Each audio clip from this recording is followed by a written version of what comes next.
কারণ এরাতে কে কখন যাচ্ছে তো বোঝা মুশকিল। আজকে যদি আমি একটা তৃণমূলের কোনো লোক ভালো কাজ করে তাহলে আমি ভালোটা বলতে পারবো না, যদিও ভালো কাজ করার লোক খুব কম। আগে ভাবতে হবে, তাকে আবার জিজ্ঞাসা করতে হবে, ভাই তুমি একটা লিখিত দাও তো তুমি দল চেঞ্জ করবে না, তাহলে তোমার এই ভালো কাজটা আমি বলতে পারি।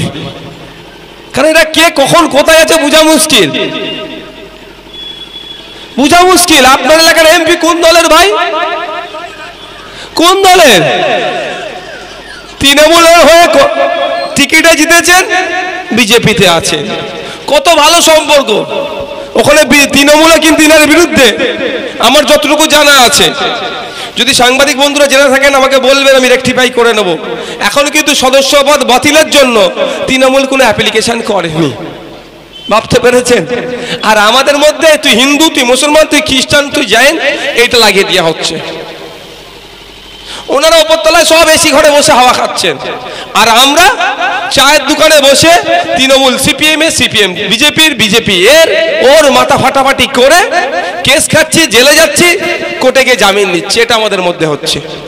আমি এই জায়গায় দাঁড়িয়ে বলছি, আপনারা কোনোদিন দেখেছেন শুভেন্দু অধিকারী মহাশয়ের সাথে অভিষেক ব্যানার্জির হাতাহাতি লড়াই হতে?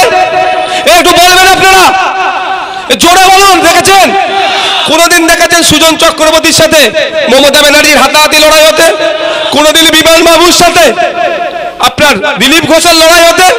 কোনোদিন সূর্যকান্ত মিশ্রর সাথে সুকান্ত মজুমদারের লড়াই হতে হাতাহাতি? আমরা দেখিনি, না দেখাটাই বাঞ্ছনীয়, আমরা দেখতেও চাই না ওদিন। কিন্তু আমরা লড়াইটা কি দেখেছি? টিভির মাধ্যমে, মিডিয়ার মাধ্যমে, শব্দ চালাচালিতে এরা লড়াই করে রাজনৈতিকভাবে।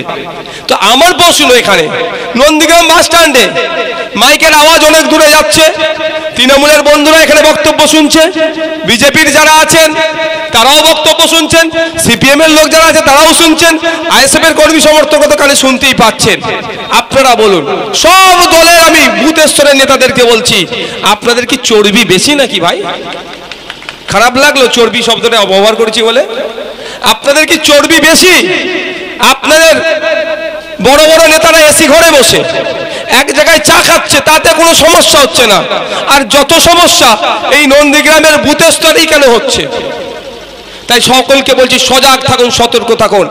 গণতান্ত্রিক দেশ, ইসিআই থেকে আপনারা যে দল রেজিস্ট্রেশন করেছে, আপনার যাকে ভালো লাগছে সেই দলের আইডিওলজিকে যদি ভালো লাগে তাকে ভোট দিন, তার সমর্থন করুন, তার পতাকা নিয়ে এগিয়ে যান, কোনো সমস্যা নাই। কিন্তু অনুরোধ করব আপনাদেরকে, প্রত্যেকটা রাজনৈতিক দলের যারা বুথ স্তরের কর্মী আছে, যে এই ভোটের জন্য নেতাদের কথা শুনে বুথ স্তরে মারামারি হানাহানিতে আপনারা জড়িয়ে পড়বেন না। ক্ষতিগ্রস্ত কারা হবে? বুথের মানুষ হবে।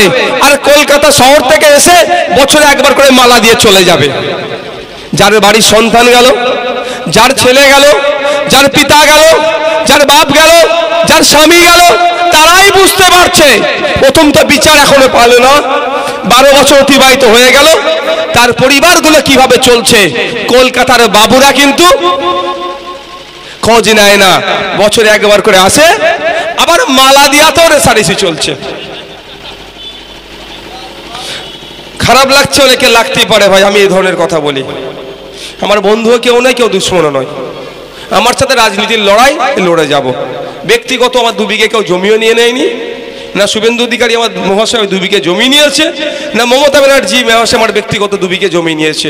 লড়াই আমার রাজনীতির লড়াই। ভুল বার্তা মানুষের মধ্যে পৌঁছাচ্ছে, সেটাকে ভাঙার লড়াই আমি আছি। সমাজ ব্যবস্থা পরিবর্তন করতে হবে। যে তোমরা এসি ঘরে বসে চা খাবে সেখানে সমস্যা নয়, আর আমরা গরিব মানুষ এসিতে না ঢুকতে পারলো, আমরা নন এসিতে চা খেলেই যত সমস্যা, ওটা বন্ধ করতে হবে। তাই ইন্ডিয়ান সেকুলার ফ্রন্টের কর্মী সমর্থকদের উদ্দেশ্যে বলবো, সেই সমাজ ব্যবস্থা গড়ে তুলতে হবে। আজকের পর থেকে আপনার এলাকাতে যে কোনো রাজনৈতিক দলের কর্মী থাকুক না কেন, তার সাথে সৌজন্যতার বিনিময় করবেন, সৌজন্যের রাজনীতি করবেন। দূরে বসে থাকলে উঠে গিয়ে বলবেন, দাদা আসুন 1 কাপ চা আমরা খাই। আমাদের চেয়ারম্যান এসে আমাদেরকে বলে গেছে যে ওপরের নেতৃত্বরা এসি ঘরে বসে থাকে। একটা ছবি দেখা গিয়েছিল, সুজন চক্রবর্তী, কুণাল ঘোষ, দিলীপ ঘোষ, আরো নেতা বসে আছে। আর একটা ছবিতে আমি দেখেছি কুণাল ঘোষ, দিলীপ ঘোষ, সুকান্ত মজুমদার কারো জন্মদিনের কেক কাটছে, তারা যদি ওখানে এক জায়গায় থাকতে পারে, আমরা বুথ স্তরে কেন এক জায়গায় থাকতে পারবো না? সুতরাং আসো ভাই, আমরা এক জায়গায় বসে চা খাই। এই সমাজ ব্যবস্থা ইন্ডিয়ান সেকুলার ফ্রন্টের কর্মীদের উদ্দেশ্যে বলছি, আপনারা এই বার্তা নিয়ে যান। আপনারা আপনাদের থেকে গোলাপ থেকে পক্ষ থেকে গোলাপ দিতে থাকুন। ওই দিক থেকে হাজারো ইট আসলেও আপনারা গোলাপ দেওয়া থেকে বিরতি থাকবেন না। একটা দিন আসবে, একটা সময় হবে যে তারা বুঝতে পারবে, যারা আজকে ইট ছুটছে যে না আমাদের পথটা ভুল, আজকে আমাদেরকে দিয়ে আমাদের মধ্যে হানাহানি লাগিয়ে, আমাদের মধ্যে দাঙ্গা লাগিয়ে, শুধুমাত্র রাজনৈতিক কারবারিরা ক্ষমতায় থাকার জন্য বুথ স্তরে মানুষে বিভেদ তৈরি করছে। ওটাকে বর্জন করে ইটটাকে ফেলে দিয়ে আপনাদের সামনে গোলাপ নিয়ে হাজির হবে। সেই দিনের অপেক্ষায় আমরা আছি।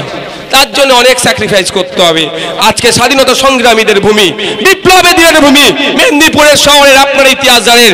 নতুন করে আপনাদেরকে আমি আপনাদের ইতিহাস আপনাকে শুনিয়ে আপনাদেরকে লজ্জিত হতে দেব না।